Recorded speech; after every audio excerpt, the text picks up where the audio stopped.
Querido Deus, muito obrigada por mais uma manhã, seja de sol, seja de chuva, de frio, de mais calor. A gente agradece porque Tu estás conosco, Tu nos permite estarmos vivos, acordados e de olhos abertos para compreender a Tua mensagem e a Tua verdade, Senhor. Tem coisas que parece que se a gente olha bem, com pessoas que no mundo olham bem, elas percebem que fazem tanto sentido, que faz tanto sentido promover a igualdade, Senhor. Buscar viver essa igualdade, ainda que isso vá contra, às vezes, nosso ego, nosso eu. Mas a gente agradece porque o Senhor tem mostrado o quão bela é a igualdade e o quão preciosa, não só para a gente, para outras pessoas ao redor do mundo, para pessoas que a gente acredita que são netneus, que têm uma boa fonte de informação, e a gente pode também, através desses conhecimentos, desse entendimento, abrir mais nossa mente e enxergar melhor aquilo que o Senhor quer para o teu povo, Senhor, a cultura que o Senhor quer que a gente implante no nosso coração, que acima de tudo é a cultura celeste. Que a gente possa, através desse estudo e dos demais estudos de hoje, entender isso melhor e ter isso bem firmado na nossa mente, coração e nossa vida diária. É o que a gente pede e agradece em teu nome, Jesus. Amém. Muito bom ver todos vocês. Eu vou ter, inclusive, como estar vendo vocês, eu vou compartilhar um pouco a tela em um momento, mas eu vou conseguir ver a maioria de vocês, então se vocês deixando a câmera ligada, eu consigo vê-los e seria bem bom para interação. Lembrando que o estudo, para quem viu o tema, é sobre direitos humanos, mais em relação à universalidade dele, um conflito, se eles seriam, talvez, realmente universais ou seria uma imposição ocidental e tal. A origem da ideia desse estudo, ele vem de um Vespers da TES, que acho que fazem uns 3 ou 4 Vespers. Ela compartilhou um artigo muito bom sobre direitos humanos de um autocomissário, de um ex-autocomissário de direitos humanos da ONU. Deixa eu ver se eu consigo ver aqui o nome dele. Consigo, mas pronunciar é um pouco difícil. É Zeid Hussein, vamos falar, Raul Hussein. Enfim, ele fez uma palestra, se não me engano, na Suécia, que tem uma universidade que faz uma palestra, Anna Lindh, que é em homenagem a uma ativista dos direitos humanos, que era, acho que, ministra deles, que foi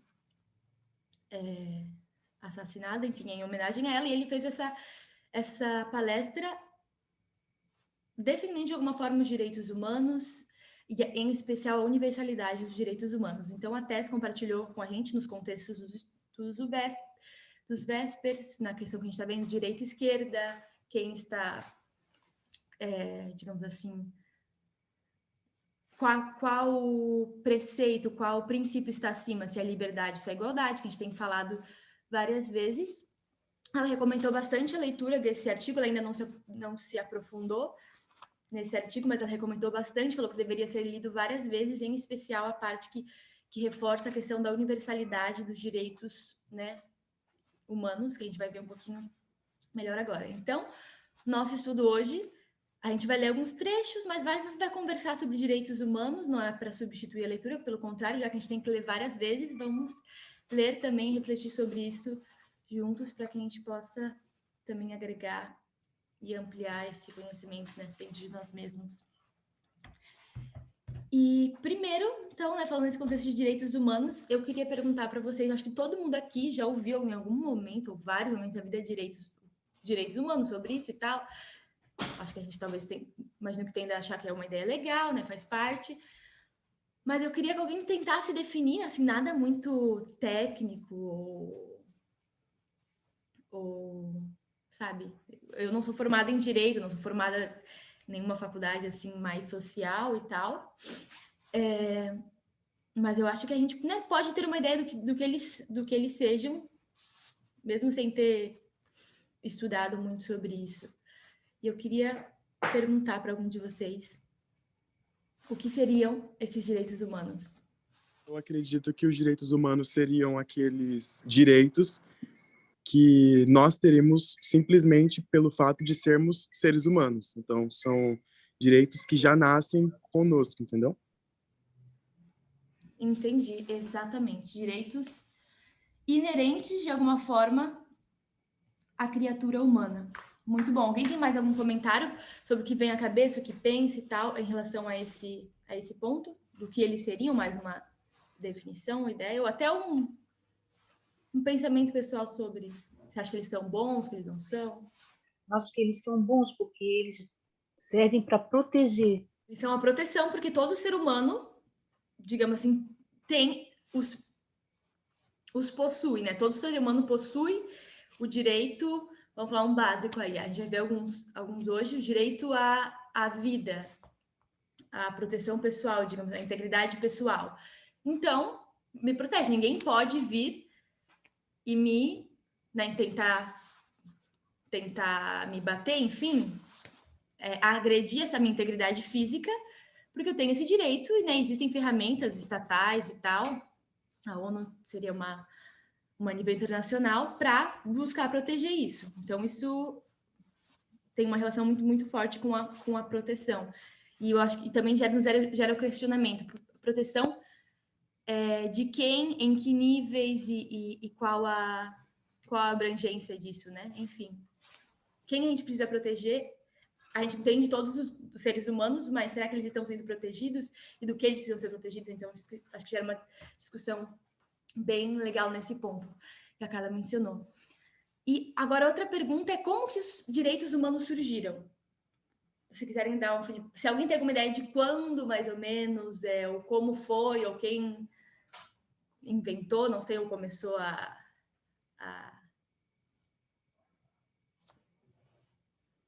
pregá-los, não, né? Ou a propagá-los. Tem alguma ideia? Seria Eleanor Roosevelt, não sei se eu estou enganada, depois da Segunda Guerra Mundial?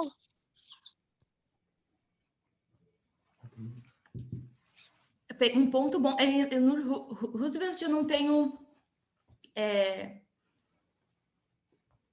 essa referência para te confirmar, mas tem um ponto em relação à Segunda Guerra Mundial.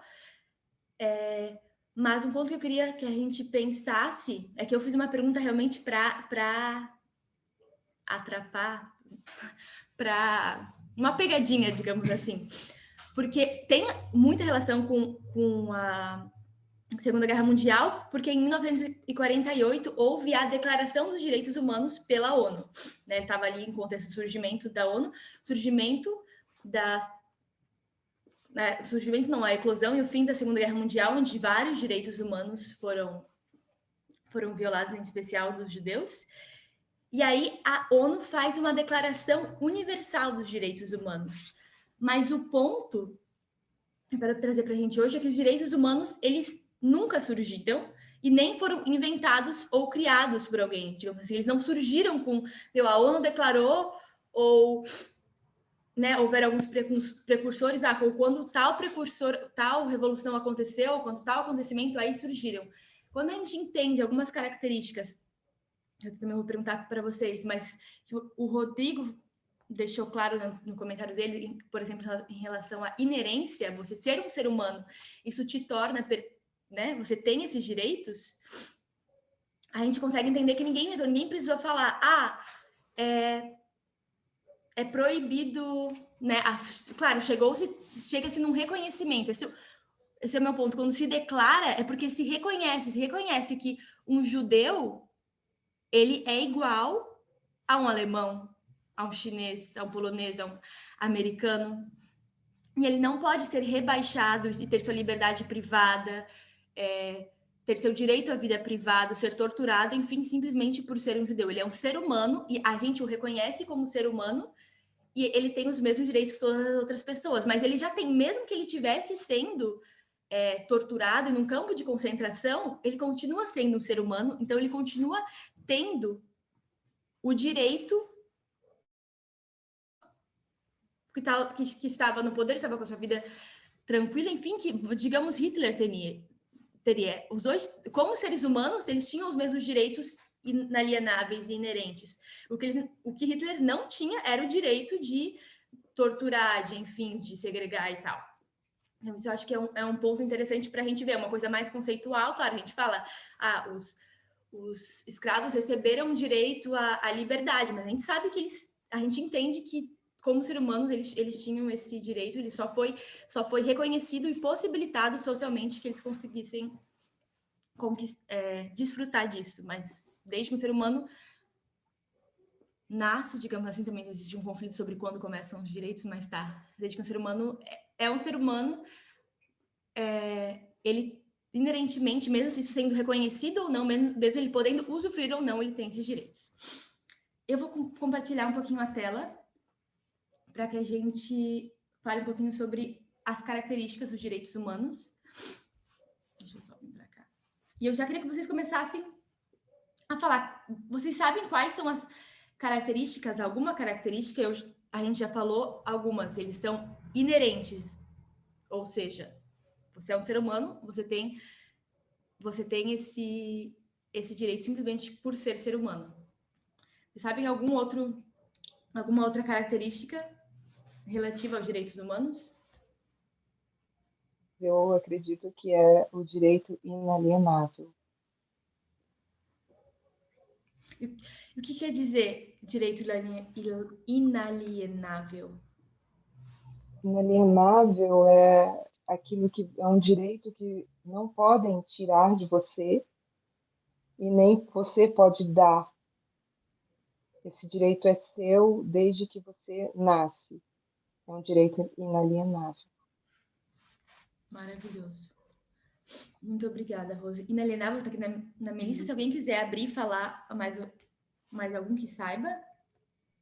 Universal. Universal, justamente aquilo que a gente estava falando. O que quer dizer? O que queria dizer? Qual o significado de ser o direito humano universal? Pode ser meio óbvio, mas pode falar. Significa que mesmo que não exista uma lei dentro de um território que garanta os direitos humanos, por exemplo, um determinado estado não tem uma constituição que fala que as pessoas têm o direito da vida. Mesmo assim, as pessoas entendem universalmente que aquela pessoa ela tem direito à vida, ela tem direito à educação, tem direito à alimentação, tem direito a viver da forma como que lhe conver. Maravilhoso. Isso vai além a gente entende que vai além das fronteiras, né, estatais, até mesmo, né, quem entende que os direitos humanos são universais. Existe um conflito sobre isso, a gente vai ler e ver um pouco sobre esse conflito, mas entendendo que eles são universais, a gente entende que eles vão além das fronteiras estatais de alguma forma não, eles vão além, e eles implicam uma proteção internacional dos direitos. Então, a gente acredita que as pessoas, independentemente da raça, da cor do país, até mesmo da nacionalidade, elas precisam ter que os direitos humanos sejam protegidos e sejam garantidos para todas elas. É só voltando à ideia de serem inalienáveis, que ninguém pode te dar, ninguém pode te tirar, como a Rose falou. A questão de, por exemplo, aqui em cima a gente tem, vamos pensar no contexto da escravidão, né, que foi um direito alcançado. Aqui a gente tem uma pessoa branca, aqui a gente tem uma pessoa preta, né, na escravidão, ela era, vamos dizer que essa caixinha, esse quadradinho, é uma estrutura de opressão, né, enfim, a da escravidão, tudo, o racismo, etc. Isso aqui, digamos que a gente está nos anos 1800. Quando uma pessoa negra chega lá em 1860 e tal, ou depois dos direitos civis, mas, enfim, ela é liberta e ela é colocada em posição, né, ao menos conceitualmente, de igualdade, ela começa a ter livre acesso aos mesmos ambientes, né, a segregação vai acabando, não é nesse momento em que ela se torna igual. Não é nesse momento em que ela adquire os direitos, que ela adquire a liberdade. Ela sempre foi igual, ela sempre teve esses direitos, mas é nesse momento que a sociedade passou por um processo de reconhecimento e que a sociedade pôde reconhecer. Então, quando eu penso em outras estruturas de opressão, eu penso que essa pessoinha aqui, poderia ser uma mulher. E aqui um homem. E passou e passa ainda por muitas estruturas de opressão. Mas a gente entende que ela é igual. E ela não precisa ser... Ela precisa ser colocada em igualdade, mas esse é o lugar onde as mulheres deveriam estar, em posição de igualdade. Se elas não estão, não é porque elas não merecem, porque elas são menos mas porque a sociedade ainda não reconheceu e não passou por esse processo.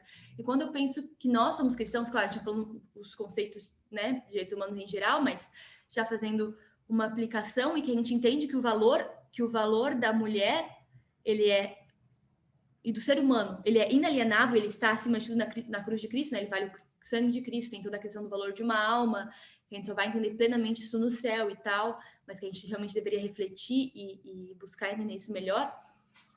Eu fico pensando que a mulher nunca, mesmo que tenha havido uma maldição de que a mulher seria submissa, a mulher nunca foi colocada em posição de inferioridade. Conceitualmente, nem os dedos, ninguém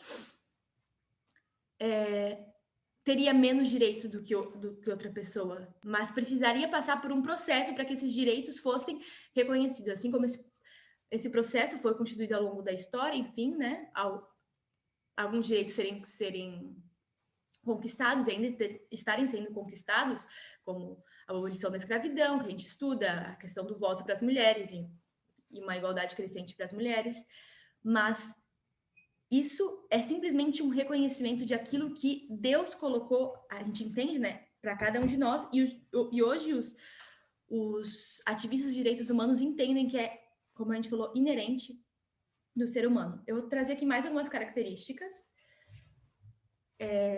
enfim, que eu acho bem interessante nesse aspecto, né, que seriam a historicidade, a progressividade, a não regressividade, indivisibilidade, interdependência, que eles são inalienáveis, como a Rose falou, imprescritíveis, inerentes, a gente falou também, e a questão da universalidade. Queria que alguém pegasse um desses pontos e tentasse definir de alguma forma, ou talvez vocês nunca tenham pensado, mas nunca tenham visto essa definição com tantas características, mas eu acho que a gente pode pensar simplesmente né, de entender um pouco o que são os seres humanos, de estar estudando a história, estar estudando até essa obra de restauração, a gente consegue entender e encaixar essa questão, essas características dos direitos humanos com a progressão, né, e a história até de restauração que a gente estuda pelas linhas. Alguém gostaria de definir? Não tem que ligar diretamente às linhas, mas uma definição qualquer que vem à mente quando você vê essas palavras que ainda não estão, digamos, definidas aqui. O que será que quer dizer progressividade? O que quer dizer que os direitos humanos eles são progressivos?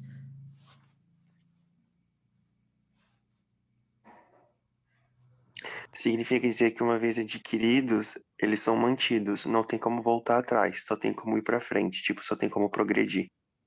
Maravilhoso. O Arthur pode dar todas as definições, né? Tudo e mais um pouco.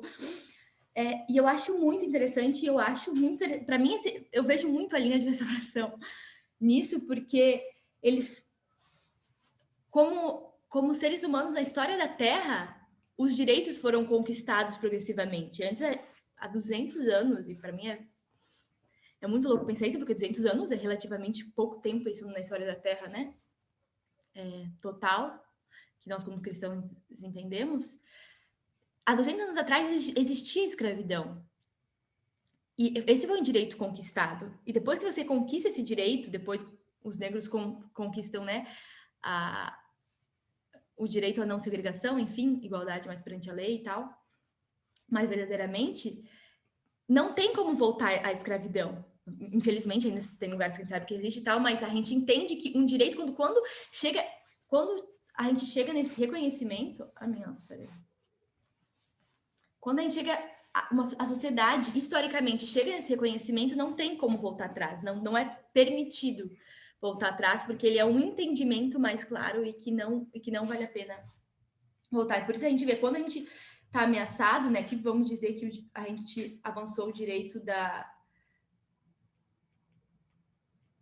igualdade, ou estamos buscando a igualdade racial, a escravidão foi abolida. Aí a gente está lutando pelos direitos das mulheres, vamos colocar aqui feminismo, estamos lutando por isso. Né, as mulheres adquiriram o direito ao voto, uma coisa que está mais facilmente bem estabelecida, né? Porque muitos outros direitos das mulheres, ainda hoje a gente está tendo que lutar por isso em muitos países ainda mais.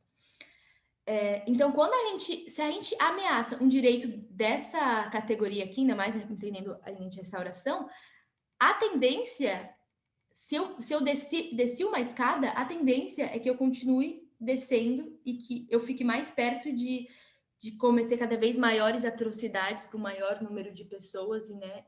E para as pessoas, e dificultar mais a vida das pessoas vulneráveis em especial. Então, isso eu acho que é um termo bem interessante para a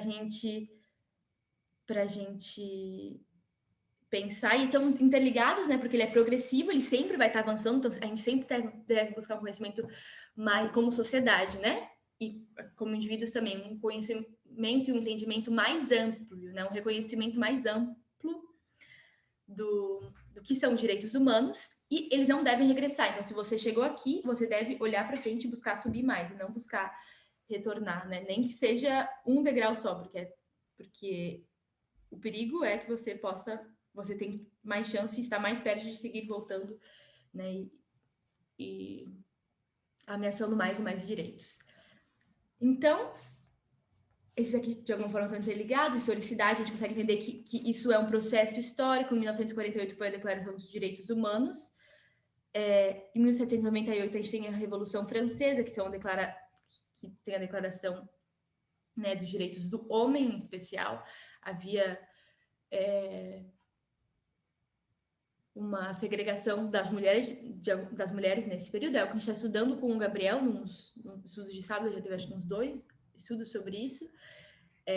Essa declaração universal, teoricamente, dos homens naquele momento, mas que, na verdade, também dava espaço a algumas desigualdades. E a Declaração Universal de 1948, ela é mais ampla. Eu coloquei aqui também, que tem várias coisas que podem se considerar precursores. Em 1215 teve a Carta Magna, que tem alguma coisa a ver com as autocracias, eu admito que eu não me aprofundei muito nisso, mas restringir um pouco o poder dos autocratas naquela época e dar um pouco mais de direitos, mas ainda assim muito, muito, muito, muito limitado à população normal, né? A população, enfim, que não estava diretamente no poder, mas isso tudo é um processo histórico. A gente tem a abolição, né, como eu falei, da escravatura, a gente tem o feminismo e tal, a gente tem as guerras, que daí são coisas que nos alarmam, né, em relação a isso, a Segunda Guerra Mundial, que faz com que perceba que precisa haver um consenso mundial internacional para que coisas como o que aconteceu na Alemanha não se repita e não seja naturalizado, normalizado. Enfim, então isso tem a ver com a questão da historicidade, né, que é a história, que tem a ver com os períodos históricos e o progresso da história e da visão de mundo, e também de que não se deve regressar. E a indivisibilidade e interdependência, eu acho que a gente consegue entender que todos eles são dependentes uns dos outros. Não posso selecionar, separar esse direito eu quero conceder a tal pessoa, ou eu quero que a minha população tenha, e esse aqui eu acho que não é tão importante, apesar de que isso acontece em muitos governos, a gente entende que não é o verdadeiro propósito dos direitos humanos universais. O fundamento, então, para esses direitos se baseia na dignidade inerente à vida humana, ou seja, todo ser humano é digno inerentemente, independentemente de ter esses direitos e de ter eles preservados e enfim, de não precisar estar vulnerável quanto ao mantenimento desses direitos.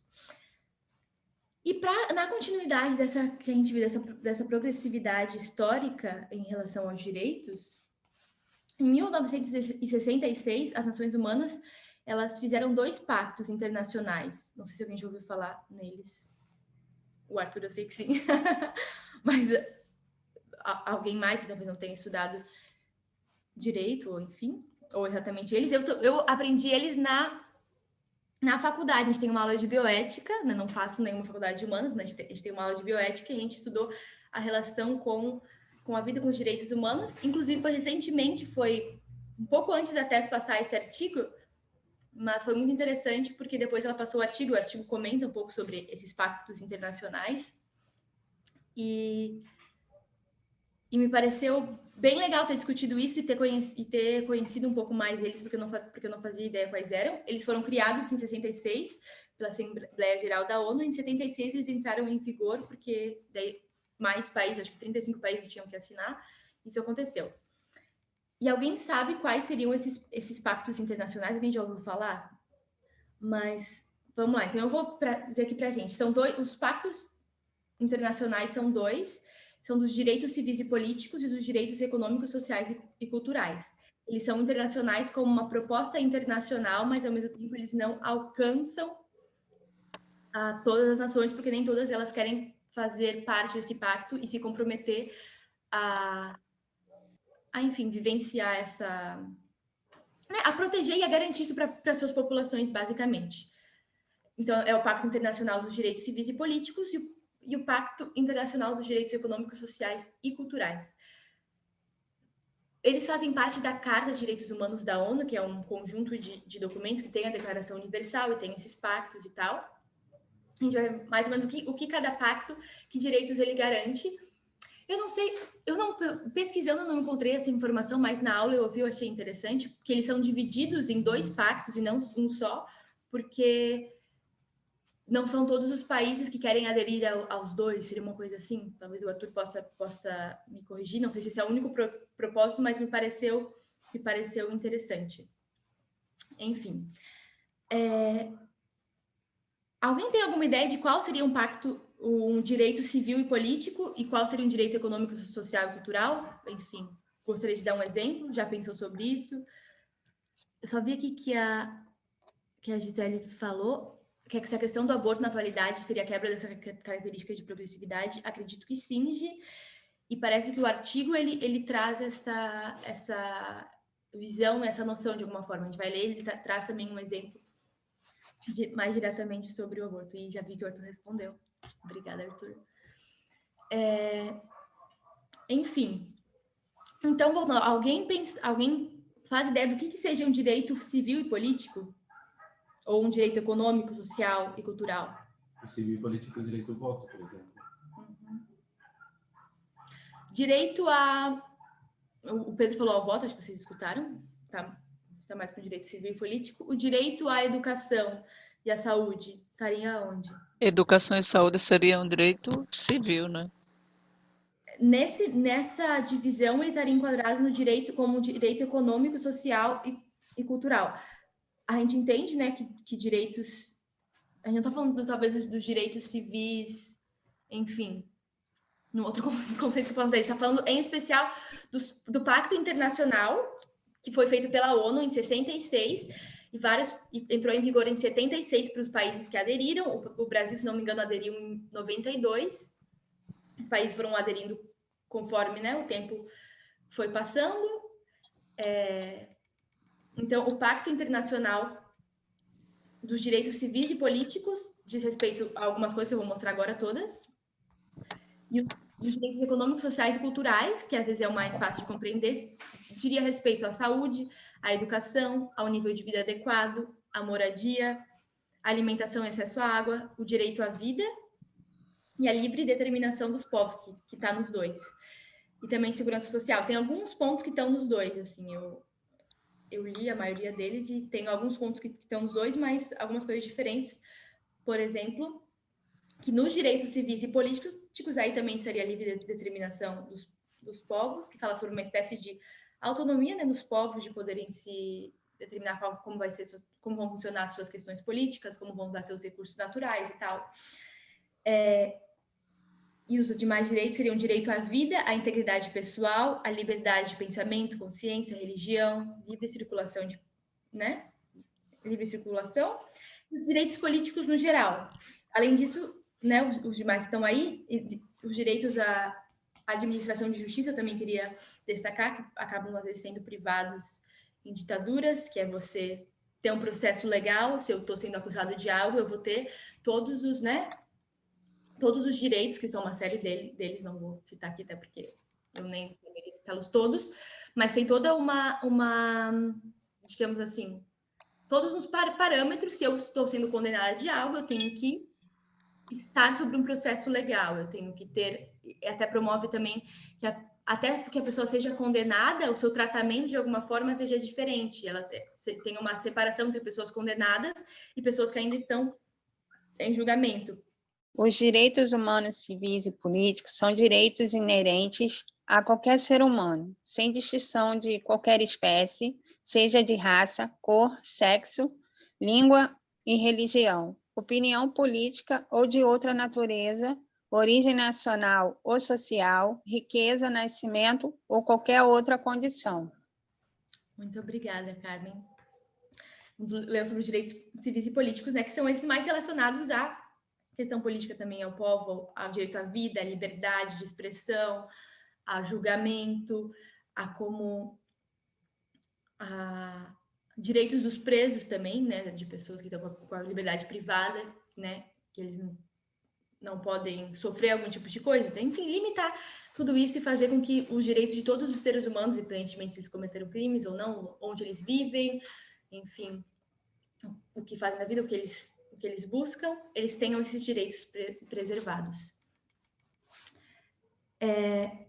E o objetivo é que os países, os estados que assinam, que concordam com esses direitos, eles têm três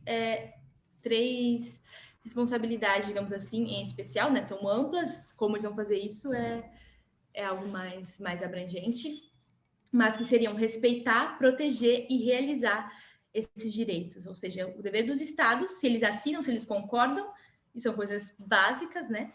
Direitos humanos, lendo assim, nos parecem básicos, apesar de que a gente entende que eles são mais complexos, né, do que simplesmente algumas palavras, mas buscar promover isso, realizar, respeitar e tal. São coisas de alguma forma complexas, porque os governos deveriam, então, realmente promover, né, realizar para que toda a sua população tenha saúde, tenha educação, tenha uma moradia digna, tenha direito à alimentação, à água. A gente sabe que isso não acontece muitas vezes dentro do nosso país, né? Mas ainda assim, esses são o ideal que a gente crê que a gente deveria lutar. Então, essa foi mais uma introdução básica ao tema dos direitos humanos, algumas coisas que são citadas também na palestra, e agora a gente vai ler, em especial, umas partes, não tudo a palestra é bem grande, dessa palestra, como eu falei, que foi uma palestra indicada pela TES, já está, ela está como um artigo, né, redigido, tem também por vídeo, mas ela orienta a gente ler mais de uma vez, já tem em português também, acho que já está até compartilhada nos foros. E essa palestra é do Alto Comissário dos Direitos Humanos da ONU. E agora a gente vai começar a ler alguns parágrafos para conseguir discutir um pouco melhor isso, em especial a questão da universalidade dos direitos humanos, porque se diz, será que realmente todos esses direitos têm que ser preservados por todos os países do mundo inteiro, tantas culturas, tantas realidades, tanta variedade cultural e enfim, no mundo inteiro? E de costumes, de tradições, como que a gente vai querer? Quem que inventou esses direitos? Por que eles querem impor os direitos para todo mundo? E todas essas questões começaram a surgir, é mais ou menos sobre isso que ele está falando. Eu vou começar, vou ler o primeiro parágrafo, depois eu vou pedir para que alguém possa ler, só para explicar rapidinho. Não é o início da palestra, então por isso ele já falou algumas coisas e eu vou dar um pouco de contexto. Mas o trecho que a gente vai ler começa assim. Você não pode pensar, tão óbvio é esse ponto. Por que se preocupar em mencioná-lo? O ponto que ele está fazendo é que não existem seres humanos alienígenas, resumidamente. Os direitos são inerentes. Então, está falando, parece que é óbvio dizer que não existe, que todos os seres humanos são dignos, né, de direitos, que não existem seres humanos alienígenas, não existem alienígenas, todos são seres humanos. Então, por que você está mencionando? Ele recebe esses questionamentos. Aí ele começa a dizer, nossa maldição hoje, a tragédia do momento, é que sou forçado a isso, porque a universalidade dos direitos está sendo contestada em grande parte do mundo. Está sob amplo ataque de terroristas, líderes autoritários, populistas e aqueles que afirmam apoiar valores tradicionais. Todos parecem estar dispostos a sacrificar em graus variados os direitos dos outros em nome do poder. Sua influência combinada cresceu às custas da ordem liberal. Observadores críticos nos dizem que esses atores estão tendo sucesso. Isso só pode significar que a comunidade universal de direitos humanos está falhando, que estamos falhando há muito tempo. Se a Declaração Universal de Direitos Humanos foi escrita há quase 70 anos para melhorar o mundo, bem, dizem os críticos, a atual fragilidade global da agenda de direitos humanos conta a história. Em última análise, a acusação continua. A declaração tem sido marginal demais para fazer a diferença. Os fundamentos filosóficos que a sustentam, dizem eles, não são universais, mas ocidentais e liberais. Enquanto nós, a comunidade de direitos humanos, também somos considerados arrogantes porque fazemos muitas suposições sobre a nossa legitimidade. Anjos autonomeados somos chamados por alguns. Então, aqui está falando basicamente que tem pessoas que questionam, porque elas dizem que os direitos humanos eles não são universais, mas eles são ocidentais e liberais. Então, é uma camada que fala que se autonomeia, que diz, eu sei tudo sobre direitos humanos e eu quero defender os direitos humanos, e se coloca na autoridade, né? Por isso, anjos autonomeados querem salvar o mundo e começam a querer impor isso para toda a cultura, para toda a sociedade. Assim como vistos como europeus demais, esquerdistas demais, indesculpavelmente ingênuos. Se o cumprimento por parte dos Estados em relação às leis de direitos humanos é fraco, é porque isso significa que nossos instrumentos jurídicos internacionais estão tão distantes da realidade que se tornaram irrelevantes para esses Estados. Esses críticos também nos dizem que devemos começar a pensar de forma diferente. Aceitar o que a gente deve aceitar? Não dá para todo mundo, todas as culturas, que utópico, protegerem todas as culturas, deixar que as pessoas sejam livres, que todas as pessoas na sociedade sejam livres e possam viver, possam gozar dos seus direitos, possam votar, possam ter suas escolhas respeitadas, suas crenças, né? Respeitadas pessoalmente. É utópico demais querer isso.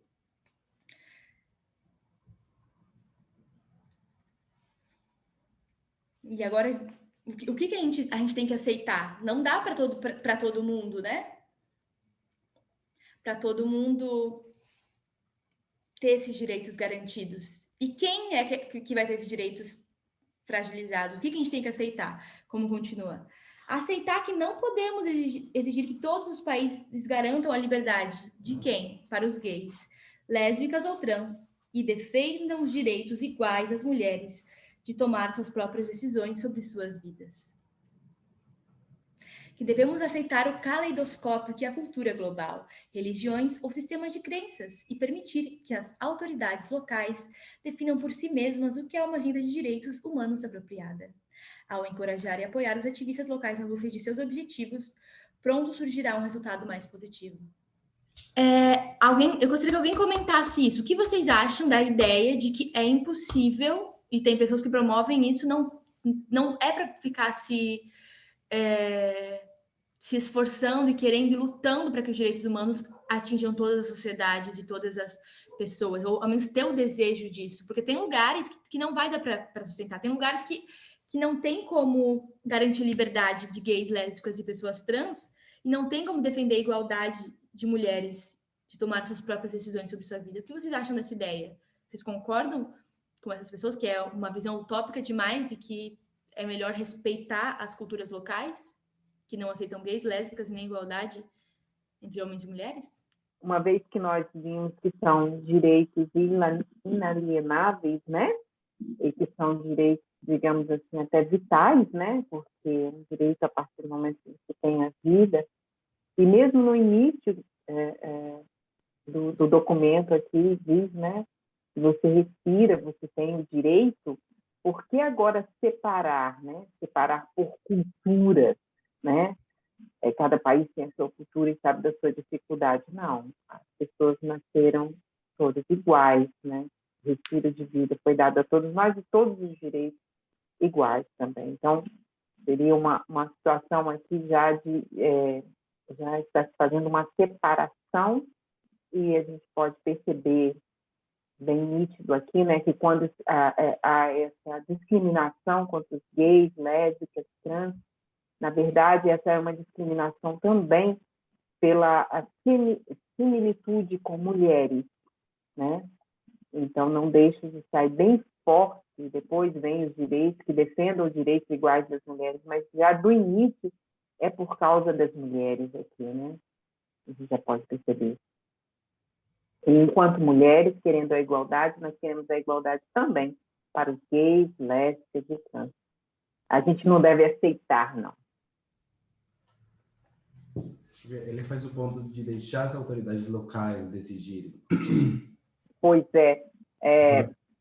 isso é o mesmo que... Desculpa, Pedro. Deixar as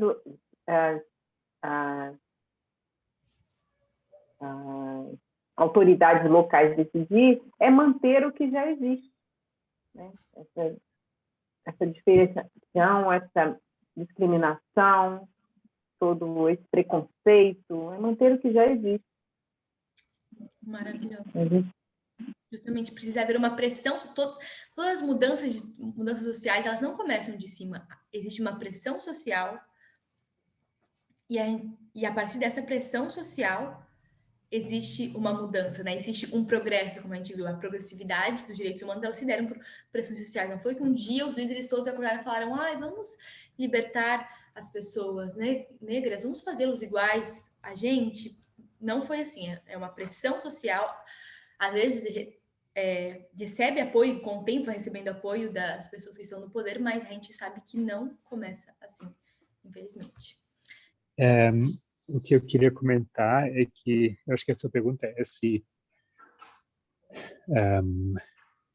esses conceitos são compatíveis, né, com outras culturas e, enfim. Eu acho que a resposta seria não, porque, de fato, esses direitos foram conquistados, não são realmente processos nas culturas que aconteceram ao longo de décadas, não? E séculos, que custou muito para conquistar, para chegar a esse ponto. E nem todas as sociedades, nem todas as culturas, religiões passaram por esses processos. Então, sim, existem muitas culturas e religiões onde não se reconhece o princípio da igualdade, não, de simplesmente uma forte convicção enraizada, né, que mulher e homem não são iguais, que existem diferenças de raças. E eu acho que isso vai sempre bater em frente com esses conceitos, né? Acaba sendo a questão de liberdade e igualdade, né? Porque eles querem liberdade para viver e praticar sua cultura, né? Sua religião, mas está no conflito, né? Irremediável com os princípios da igualdade. Bom, justamente esse é o ponto, né? A liberdade de manter a sua cultura, de cultivar aquilo que quer cultivar, as suas crenças, né? No mais íntimo da alma e do que é a cultura em que você está inserido. Você quer ter a liberdade disso, não quer, às vezes, ter que quebrá-la para alcançar a igualdade. É justamente esse ponto que a gente está buscando ver. E também entender que muitos direitos que se alcançaram em outros países se alcançaram também por pressões internacionais. Por exemplo, eu lembro que a escravidão no Brasil, a gente aprende isso na escola ao menos, eu acredito que faz sentido, ela não foi tanto, apesar de que havia, claro, movimentos, né, negros e tal, e revoltas populares, os quilombos, que são né, estruturas de resistência e tal, mas um fator muito importante para a abolição da escravatura no Brasil teria sido a influência estrangeira, em especial da Inglaterra, que estava na Revolução Francesa e queria público, né, mercado consumidor, e os negros seriam também sendo mão de obra assalariada e não mais escravos, que né, não recebem, não tem bem, não tem nada, eles poderiam também fazer parte desse mercado consumidor. Ele era uma parcela expressiva né, da comunidade brasileira e tal. E essa pressão, claro, acredito que também tem a parte né, de consciência, de alguma forma, sempre tem essa questão, pessoas pessoas bem intencionadas e que entendem realmente o valor nessas distintas épocas. Mas, enfim, então, e essa pressão ajudou com que fosse feita a abolição brasileira. A gente sabe que não aconteceu nos melhores termos, a gente sabe que esteve longe, ainda está de alcançar a igualdade, mas foi algo que precisava acontecer, uma ruptura que precisava acontecer, e aconteceu por grande influência de pressão internacional. Assim como outros progressos ao redor do mundo, se a gente for olhar, isso também acontece também por pressão internacional. Às vezes um país entendeu que alguma coisa não dá certo, por exemplo, que perseguir uma parcela da população não dá certo, não funciona, inflige direitos humanos, como aconteceu com os judeus na Alemanha nazista, e vai propagar isso para o mundo, vai fazer pressão para que isso não aconteça, vai propagar os direitos humanos para que isso não seja mais ameaçado. Mas o que eu acho muito interessante nesse texto é que a gente está falando sobre a gente respeitar que não vão ser todos iguais nos países. Tem pessoas que vão estar, dentro dessa caixinha, digamos assim, em alguns países, porque a minha religião, a minha cultura diz que essa caixinha é boa e que esse é o melhor lugar para ela. Mas aqui, esse parágrafo, ele comenta quem é que vai estar nessa caixinha. Quem é que vai estar com seus direitos infringidos? Em grande parte, na grande maioria das vezes. São pessoas LGBT, são mulheres, são, enfim, pessoas em vulnerabilidade nesse ponto em relação ao gênero, em relação ao sexismo. Então, não é que eu não quero, eu quero que todos Não, é sobre o direito dos homens que a gente está discutindo. Os homens, na maioria das sociedades, um homem padrão, normal, enfim, que trabalha, que talvez em algumas autocracias não se revolte contra o governo e tal, que vive uma vida normal, ele vai ter condições de ter certos direitos garantidos e viver uma vida mais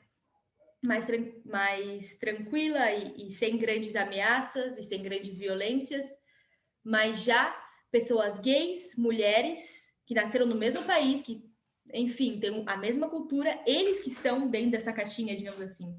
Eles que estão sendo ameaçados, eles que estão sendo... tendo seus direitos privados. Então, quando a gente fala sobre direitos humanos, a gente nem está falando sobre a humanidade inteira, porque boa parte, mesmo nos países em que eles são debilitados, existe uma camada em que verdadeiramente existe uma pressão e uma repressão sobre esses direitos. E essa camada, quase invariavelmente, ou até invariavelmente, cai sobre pessoas LGBT, mulheres, cai sobre o sexismo. Eu queria fazer um comentário sobre a primeira Carta de Direitos Humanos. Ela foi feita por um ungido de Deus, o rei Ciro, quando ele conquistou a Babilônia.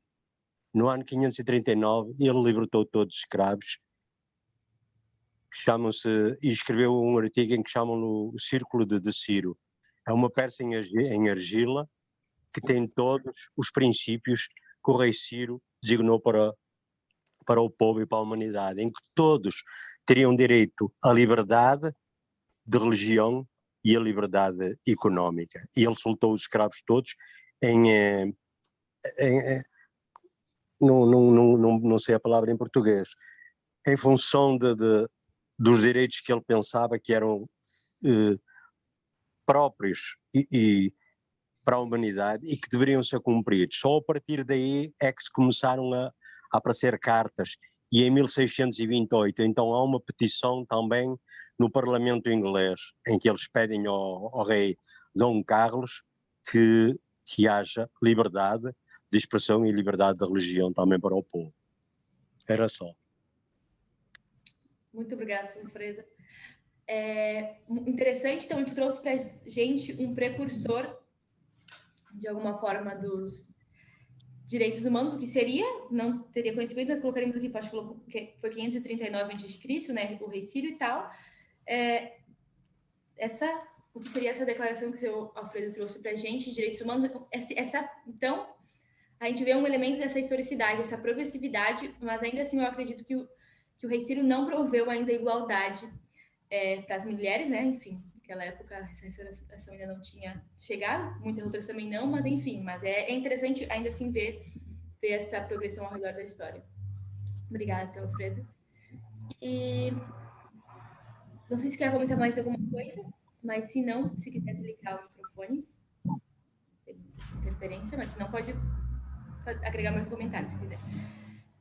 Mas eu queria que a gente lesse uma contraposição a essa ideia. Não essa ideia aqui, tá? Em harmonia com essa ideia, mas uma contraposição à ideia que o Zeid Hussein, esse alto comissário da ONU, ele estava querendo trazer, né? De que os direitos realmente são universais. E a gente tem uma visão da ministra da Malásia, porque eu fui procurar sobre quais eram os países que não assinavam esses pactos. Porque os quais assinavam, eu meio que imaginava, eu queria saber quais que não assinavam, e dentre eles eu encontrei a Malásia, que ela não é assinante, eu olhei mais, acho que dos pactos dos direitos internacionais, não, dos direitos civis e políticos. Mas eu acho que os direitos econômicos estavam relacionados também. Então, a Malásia parece que foi um país que não assinou, ao menos uma lista no site da ONU, tinha vários países, falava se eles tinham assinado ou, enfim, aprovado de alguma forma, e a Malásia não dizia nada. Eu fui lá pesquisar sobre a Malásia, que é um país, acho que do Sudeste Asiático, de 30 milhões de habitantes, e eu fui ler, e encaixa muito com esse último parágrafo, né, sobre a gente não pode esperar que todas as culturas tenham o mesmo posicionamento, e é melhor você trabalhar com os líderes políticos locais. Vamos ver um pouquinho sobre qual é o pensamento de algum desses líderes locais, pensando pontualmente na Malásia. Alguém poderia ler para a gente esse trecho? Não é do artigo, esse é um trecho de um artigo da internet diferente, falando só sobre a Malásia. O artigo do Alto Comissário da ONU, que até se passou, não fala sobre Malásia, foi uma pesquisa pessoal, né, nesse tema. Alguém poderia ler para a gente, por favor? O Ministério das Relações Exteriores defendeu o controle estrito do país sobre os direitos humanos com a explicação de que a nação tem uma abordagem holística dos direitos humanos, visto que vê todos os direitos como indivisíveis e independentes. Na Malásia, os direitos de todos os cidadãos são protegidos por dispositivos legais na Constituição Federal, mas esses direitos não são absolutos e estão sujeitos, entre outros, à ordem pública, à moralidade e à segurança do país.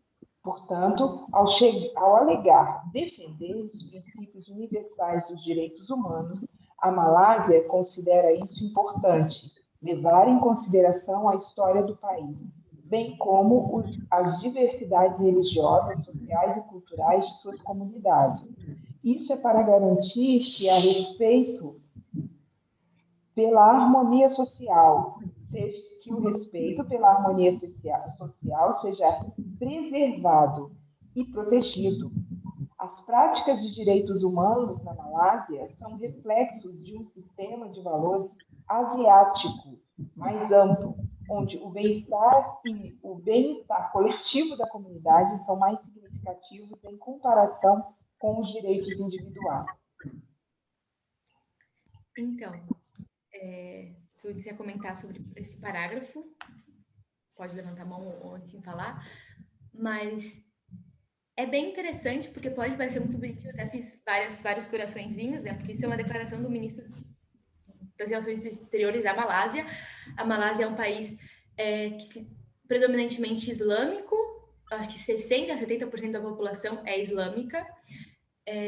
Eles têm uma monarquia, não entendi muito bem o tipo de governo deles, mas é uma monarquia eletiva, parece que eles têm 9 pessoas que escolhem quem é que vai ser o rei, assim, enfim, eu admito que eu não entendi muito bem, mas parece ser um país mais pro lado da autocracia.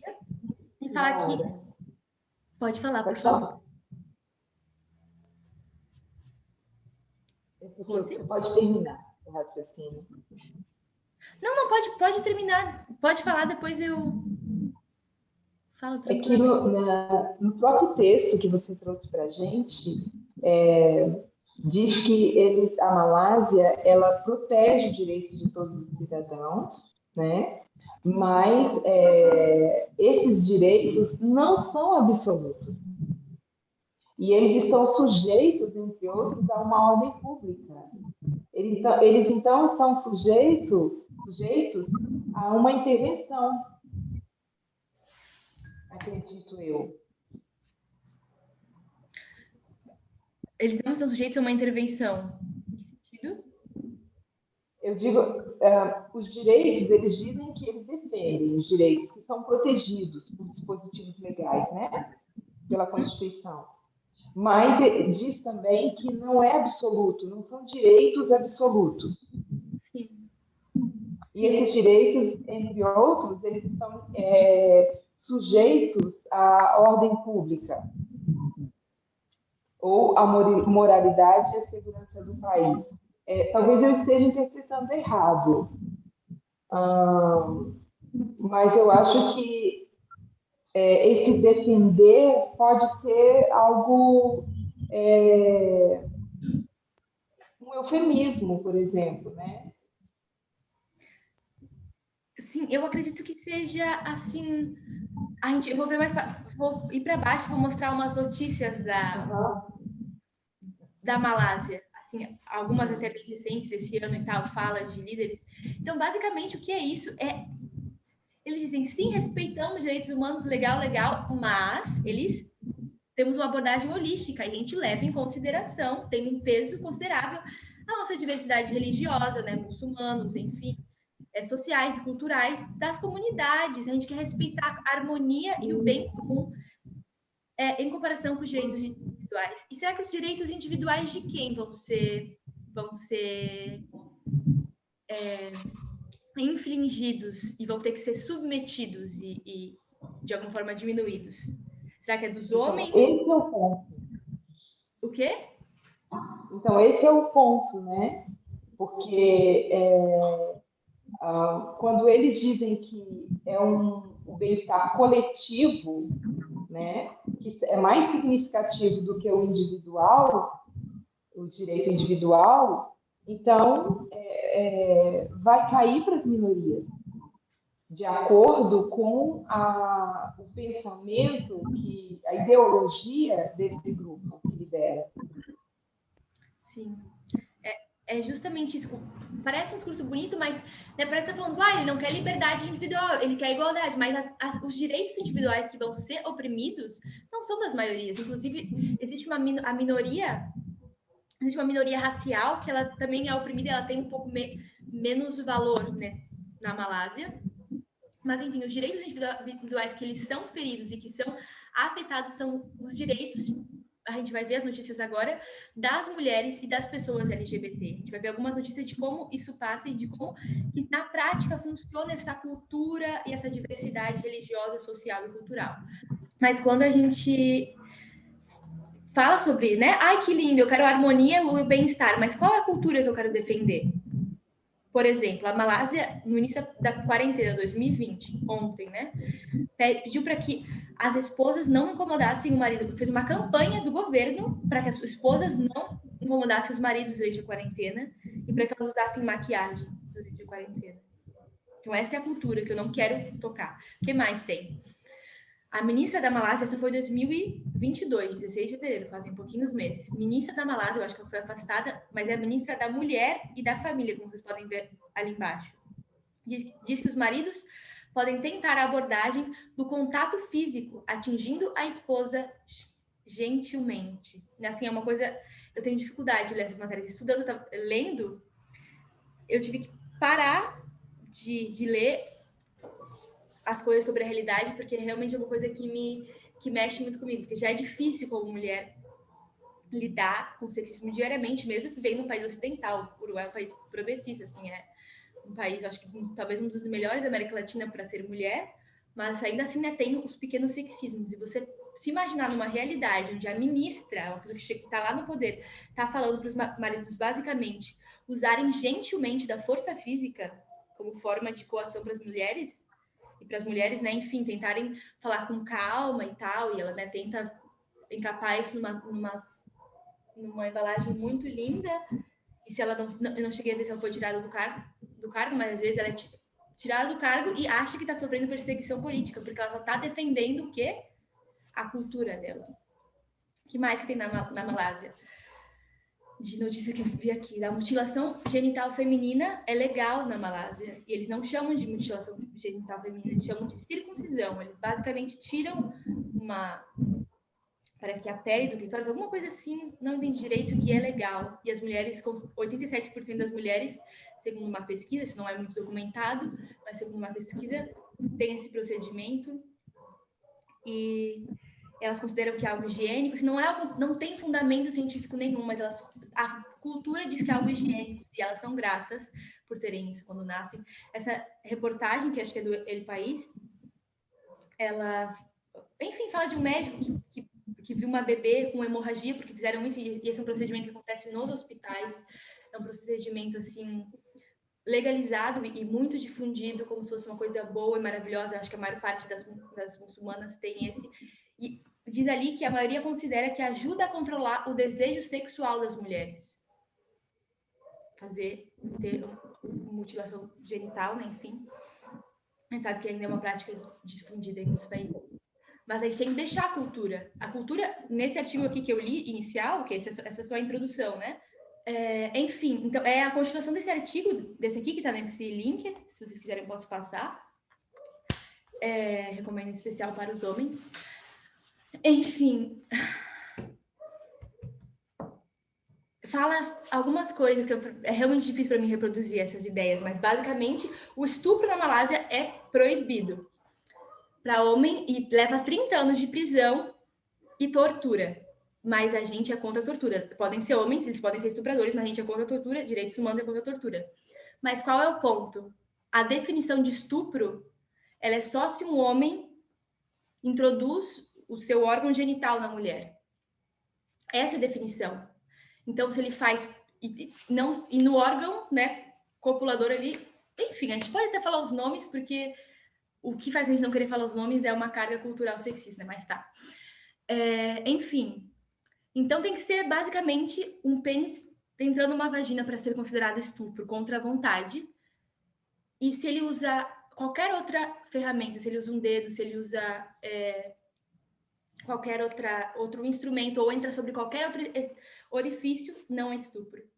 E um homem foi absolvido por acho que foi uma história que ele engravidou uma menina, mas teria sido com o dedo, e ela uma menina de 15 anos, e ele foi absolvido.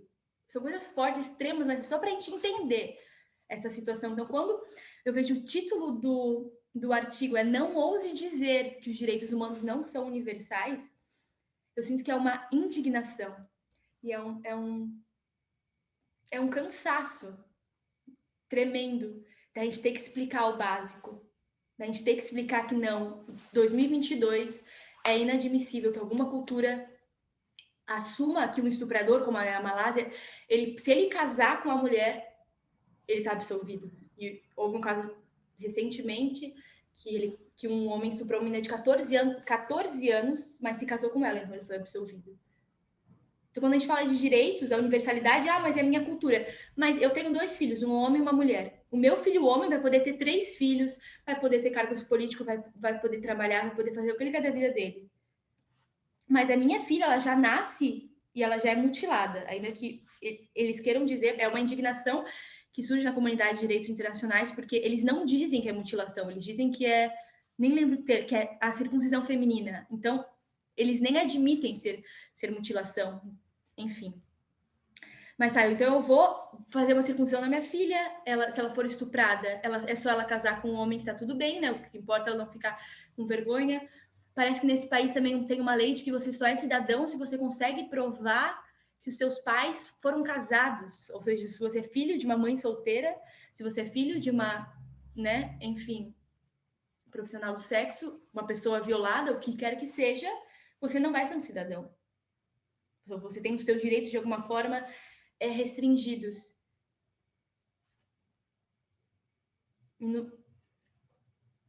E a gente ainda está no nível, socialmente falando, de nos perguntar se os direitos humanos são universais ou não. Se realmente precisa dessa intervenção, precisa dessa fiscalização internacional, se são ocidentais. Eu vou ler agora, não tudo isso, por questão de tempo, mas eu vou ler o texto, uma continuação do texto do Alto Comissário das Nações Unidas, aquele referido pela TES, e que vai falar mais ou menos em relação a isso, porque ele visita vários países, né, para tentar promover isso. Por exemplo, ele está contando no texto que ele visitou o Facebook no Vale do Silício para tentar fazer com que eles tivessem as leis de liberdade de expressão não fossem baseadas nas leis dos Estados Unidos, mas nos direitos universais, porque eles são mais abrangentes do que simplesmente os dos Estados Unidos, né, que também tem leis bem flexíveis, bem abrangentes até demais em relação a isso. Enfim, então ele foi conversar com isso. Ele, ao mesmo tempo, ele ia para a Síria e via todas as infrações de direitos humanos e via esse contraste, mas que precisa ser trabalhado em todas as frentes. E também deve ser muito frustrante para uma pessoa que trabalha nesse cargo ser questionada. Vendo, né, ele fala sobre extremismos que aconteceram, torturas, enfim, infrações terríveis dos direitos humanos em países asiáticos, Síria, etc. E ele, escravidão sexual, isso também, na Malásia tem muita escravidão sexual de pessoas, especialmente de mulheres ou pessoas para escravidão, mas escravidão em geral, que também é um problema lá. Então, é muito indignante você ouvir que os direitos humanos seriam relativos, vendo o sofrimento humano, né, na sua frente de uma maneira terrível. Mas isso é cultural, então a gente tem que deixar eles chegarem na consciência, né? Tem que ver se os líderes políticos vão querer mudar isso em algum momento. E ele também foi para El Salvador, que é um país que tem uma das leis mais severas sobre aborto, e eu vou ler um pouco da experiência. Em El Salvador, experimentei um exemplo profundamente chocante de crueldade humana. Em um centro de detenção fora da capital, encontrei 4 mulheres jovens, cada uma condenada a 30 anos de prisão por homicídio qualificado, porque alegaram, elas haviam interrompido a gravidez deliberadamente. Todas disseram ter sofrido abortos espontâneos ou outras emergências obstétricas, mas elas foram presas e algemadas, algumas enquanto estavam em atendimento de emergência e enviadas para a prisão. O país tem uma proibição absoluta de abortos, sem exceções, e a sociedade parece ser favorável a isso e inflexível. Em seu sofrimento, essas meninas eram nobres em seu porte. Não me importa o que de lhe dizer, todos nós desabamos, meus assistentes, os intérpretes, todos nós chorando. Nenhuma garota de cerca dos 85 casos semelhantes no país vem de um histórico de privilégios. Todas as meninas condenadas são pobres. Como me disse um embaixador em Salvador, é crime ser pobre e mulher. Aí fica mais difícil ainda. Se alguma vez houve uma justificativa para os direitos universais, se alguma vez houve uma demonstração de ignorância e desprezo de Cassim pelos direitos humanos, Cassim, eu acho que foi um que escreveu a Declaração de Direitos Humanos em algum momento, aí está, naquela prisão em Lopango, em El Salvador, quando todo o peso de um país feroz e ameaçador cai como um machado sobre uma jovem analfabeta de condição humilde, sem meios para montar uma defesa adequada, isso me traz à tona, e com força terrível, a necessidade incontestável de direitos universais. Não ouse me dizer que os direitos humanos não são universais. Não ouse. Alguém poderia olhar essas mulheres nos olhos e dizer que elas não merecem direitos iguais, universais? Enfim, continua muito interessante o texto, mas por questão de tempo eu vou deixar por aqui. Mas alguém teria coragem de dizer isso, de falar isso, de promover isso? Eu acredito que não, e o que a gente está vendo agora é que a cultura, na Theses Vespers, não é desculpa para a gente permanecer quebrando a igualdade sobre a liberdade. A cultura não nos dá liberdade para oprimir pessoas, e em especial as pessoas que são oprimidas são as mulheres e os gays. Homossexualidade é crime na Malásia, por exemplo, onde eu estava falando, e onde eles querem, né, que uma definição abrangente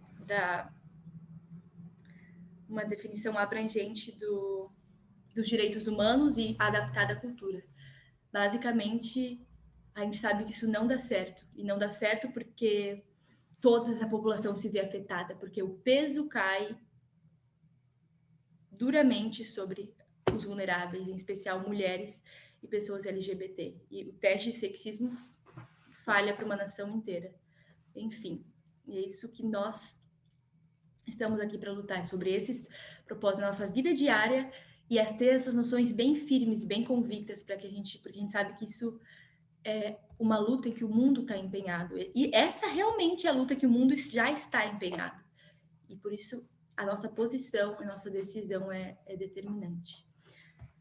Não vai dar para comentários, por conta da questão do tempo, perdão, eu fui um pouquinho além, mas vamos terminar com uma oração e, enfim, né, seguir refletindo sempre que pudermos. Senhor,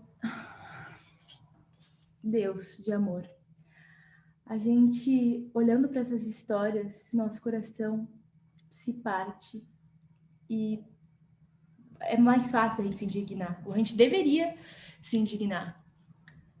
E a gente sabe que a gente tem, às vezes, na nossa vida, a tendência de também querer esconder a nossa cultura, a nossa própria liberdade, a nossa própria autonomia acima de tudo e deixar a igualdade de lado, Senhor. A gente quer realmente lutar por essas mulheres que sofrem em todos os lugares do mundo e entender que elas merecem igualdade.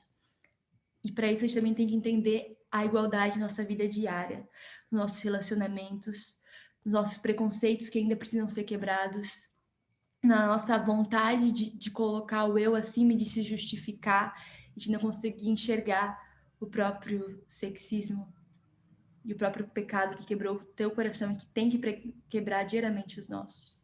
Nos ajude nesse processo, nos ajude a termos um sábado abençoado na tua companhia, seja com a gente no próximo estudo da Carol também, que seja uma bênção para as nossas vidas, nos ajude a sermos verdadeiras bênçãos nesse mundo e lutar por esses direitos universais e que foram completamente fixados na cruz. É o que a gente agradece em teu nome, Jesus. Amém.